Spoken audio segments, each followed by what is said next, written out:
The role of PD-L1 as a biomarker for treatment selection shifted really at the end of 2016. The biomarker itself had been tested in clinical trials and was available, but really didn't matter because its use in the second-line setting was in some ways immaterial. Patients seemed to benefit irrespective of PD-L1 status to treatments like nivolumab in the second-line setting and beyond. At the end of 2016, there were a couple of trials that were released. One of them was KEYNOTE-24, which was a randomized phase 3 trial of pembrolizumab versus dealer's choice chemotherapy in the first-line setting across histologies. This was lung adenocarcinoma patients and squamous cell lung cancer patients. And it was at that point that we realized that while imperfect, PD-L1 at least seemed to identify a subgroup of patients who would benefit for pembrolizumab upfront more than chemotherapy, and this was in the greater than equal to 50% expressing patients. And the data was not subtle. The median PFS was 10 months versus 6 months for chemotherapy. Hazard ratio was something like 0.55 in that situation. There was also on further update in overall survival improvement. The response rate was better.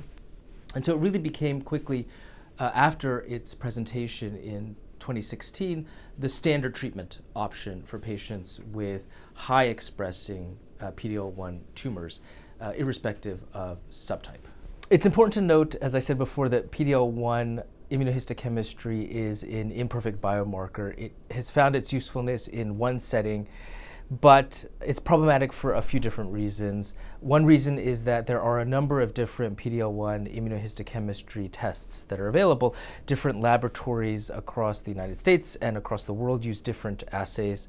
And while we have some assurance from work that's been done by different groups that there's a good correlation across most of these, there are issues of interlab variability.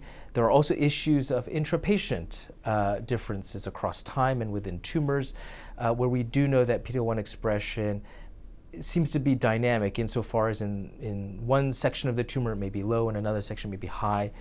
And in addition to that, again, it works for pembrolizumab in the first-line setting, but for other studies, and we'll talk about the Birch study later on, as well as for nivolumab in the Checkmate 26 study in the first-line setting, it was not predictive, actually, of good benefit versus chemotherapy.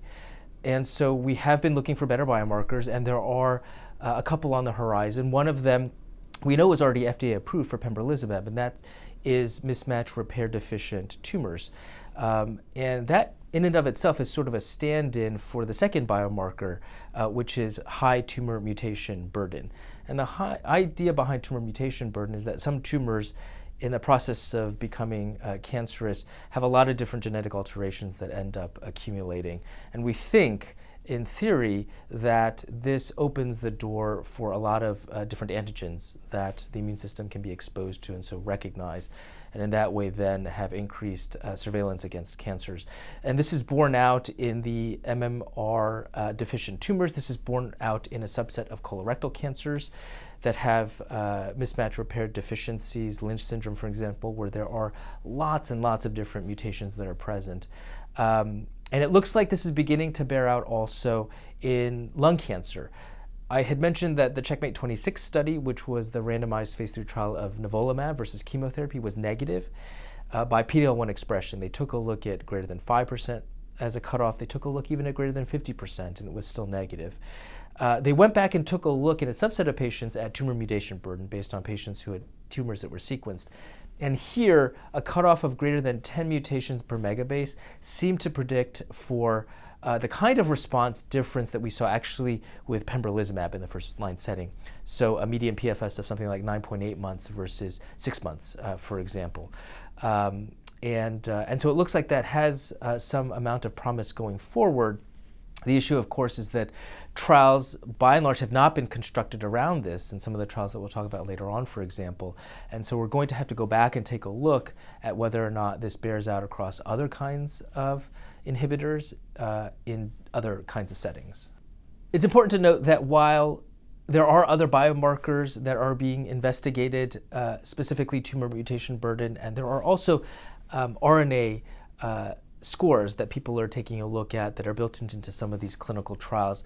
None of these things are as of yet standard of care. None of these things has as of yet been validated prospectively. And so PD-L1 remains the single biomarker that we have to be able to make a decision upon.